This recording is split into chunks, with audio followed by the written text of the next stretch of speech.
What's up, YouTube? It's Fitz, one half Captive TV. I know it's been a minute. I always say it won't be that long, or I'll be back next week or some shit. But I ain't gonna lie to y'all no more. It's gonna be in between time.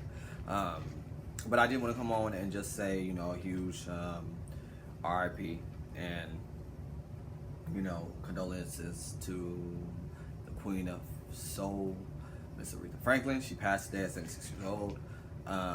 I believe she had cancer of the pancreas, so that's sad, and I'm sure she was in pain and just tired. So God bless her soul, and her music will always live on, and her catalog is fucking ridiculous. So it's just very sad.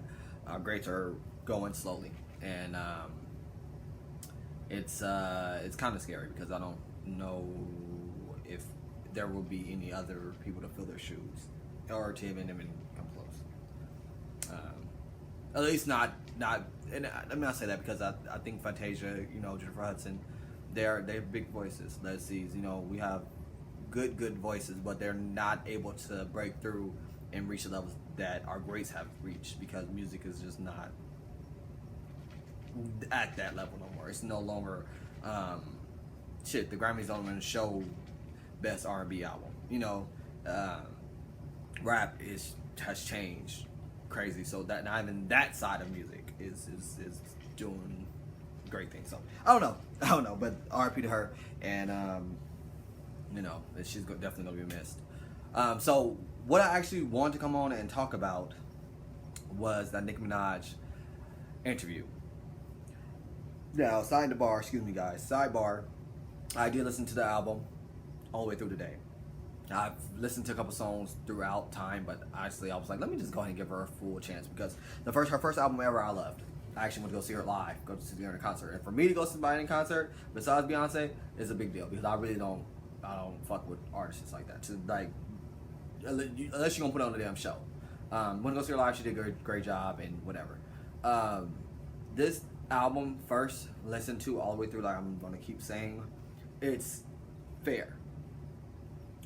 To me, her first album was better because her first album was what launched her because it split her into be able to be, or made her able to be, or to seep into the commercial side of music, like the pops. You know what I'm saying? Her rap was still strong. It wasn't all gimmicky, but outside of her style, like Nicki Minaj's style was gimmicky as fuck, but her rap still was there. Like she still had great songs like Dear Old Nikki, shit like that. She still had shit that she was able to still rap, and you heard her lyrics come through. Like she said, her pen game is sick. And at that point, I think that she did it. Her second album, I really didn't really give a fuck about it. I listened to it once, I think. And no, it wasn't enough for me. The third album, which is this album, she did Reloaded, but I think this is her. No, she had a pink print. I didn't get to listen to the album at all because I was so disappointed from the second album. I was over that shit, and then she reloaded that motherfucker, and then she did a pink print, and I was just like, hell no. And now here we go with this fourth album. This fourth album, her Queen is actually, like I said, it's fair. It's a solid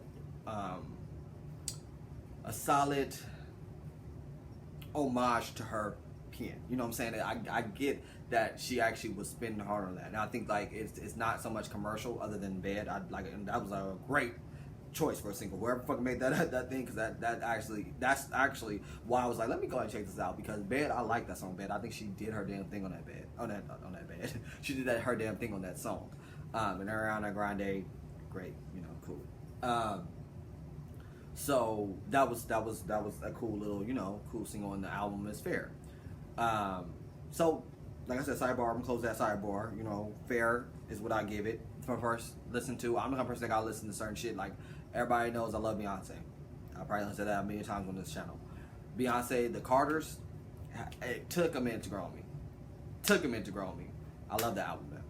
Lemonade, from the visual, took a minute to grow on me. Of course, love it. All the way, Beyonce, B-Day, Damn She Love. always great albums. You know, whatever. I don't know how we got on Beyonce, but I just wanted to say that it takes time for things to grow on me. So who knows? I may say, hey, I love the album. You know, come a week or two. But I want to talk about the interview she did with Flex on Hot 97. Supposedly, I guess the reason why she came back because they had a falling out, and the falling out was over, I guess, Cardi, him saying that her album wasn't as Cardi's or some shit. I don't know, but I didn't catch all that shit. I was just listening to the whole big, and everybody was talking about the Safari shit. And what made Twitter and Instagram go crazy. She pretty much just said that Safari slept with prostitutes and stole her credit card. Interesting. I could believe it.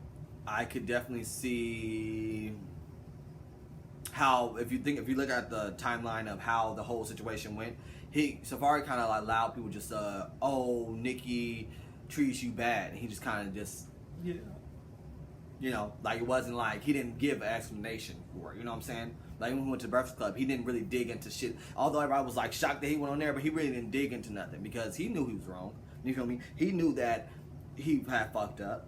You know, we all just assumed that because of past actions from Nicki towards Safari, you know, go get my bag. You lame, you whack, then again, please get out of here. Like the way she used to treat him on fucking online. I mean, they got fucking. I think she has YouTube videos just like treating Safari like a fucking dog. You know, like treating him like a fucking like a part of the help.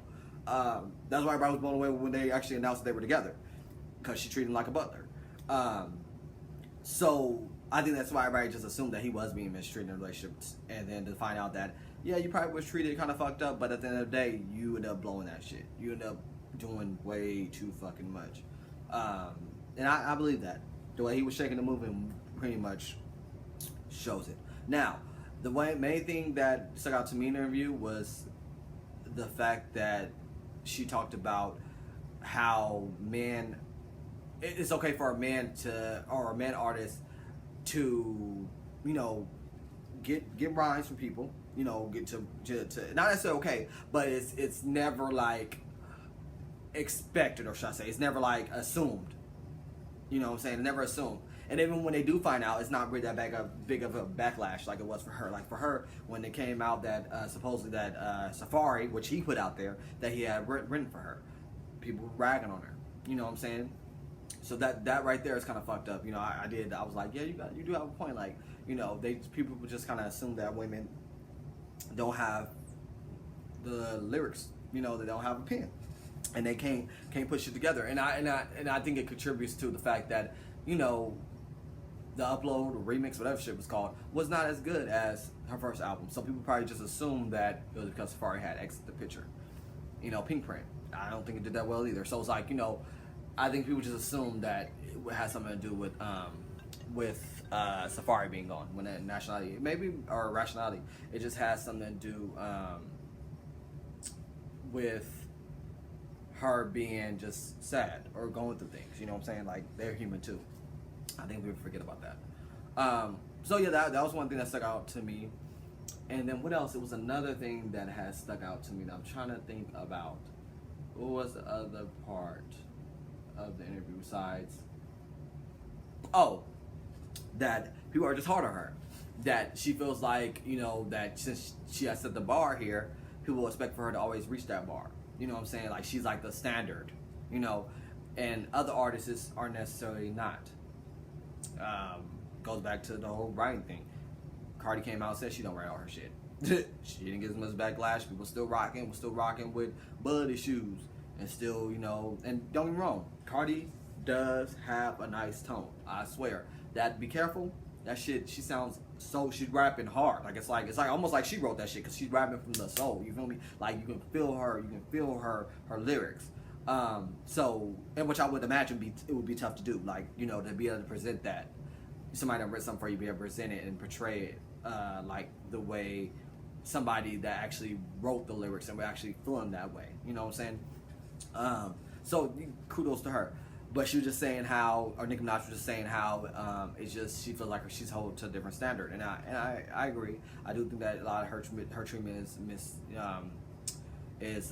she gets mistreated. Like, you know, I think that she deserves to just make mistakes, and she deserves to have maybe not the best, you know, lyric or not the best, album or best songs all the fucking time. It happens. You know what I'm saying? They're human. They're gonna miss sometimes. You know what I'm saying? But at the end of the day, you do have to give her that she literally brought female rap over into the commercial to pop.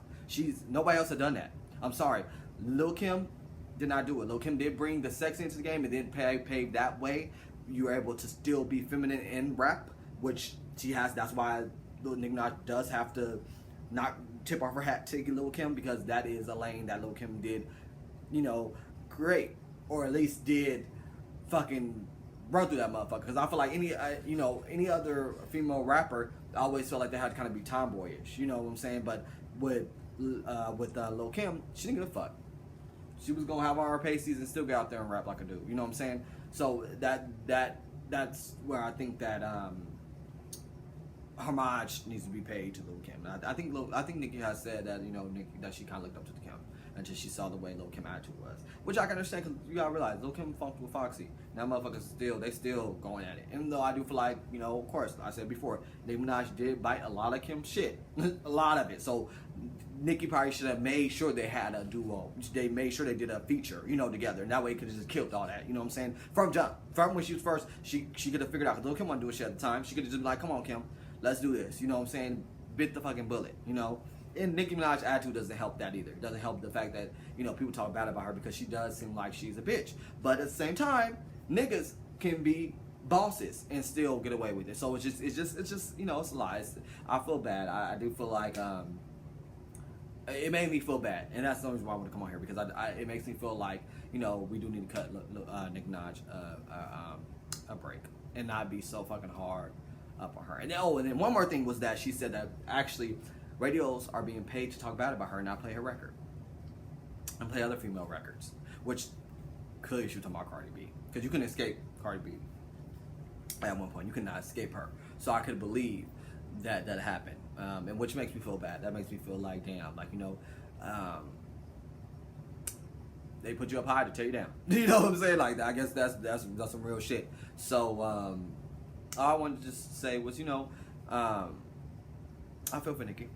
I do. Poor Nicki.